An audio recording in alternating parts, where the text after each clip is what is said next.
大家好，我是小青姐。今天的桌游美食，我与大家分享一道美味的炸洋葱圈。首先，让我们准备一颗洋葱，然后切成6至7毫米厚的薄片，然后把切好的洋葱圈摆放在盘中备用。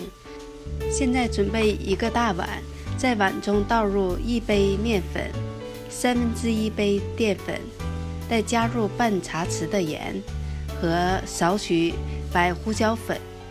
然后加入气泡水，向一个方向搅拌，直到面粉和气泡水完全融合成糊状。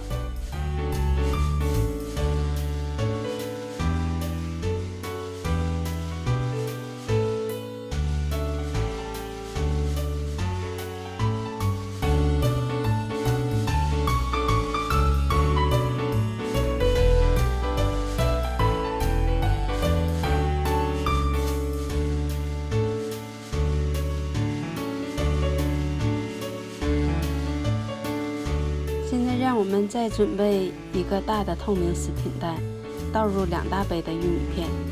玉米片呢，可以选择超市中有卖的任何品牌的玉米片，我用的是 Tesco 的。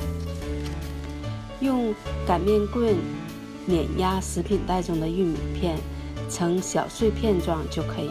然后呢，锅中倒入油，烧热后把切好的洋葱圈沾匀一层面糊，再沾满玉米片。下油锅中热炸2分钟，直到洋葱圈呈金黄色就可以了。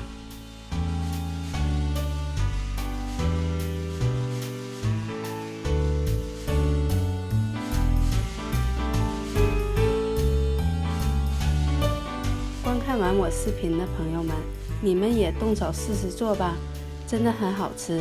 炸好的洋葱圈真的好香甜，好酥脆。谢谢观看，我们下集见。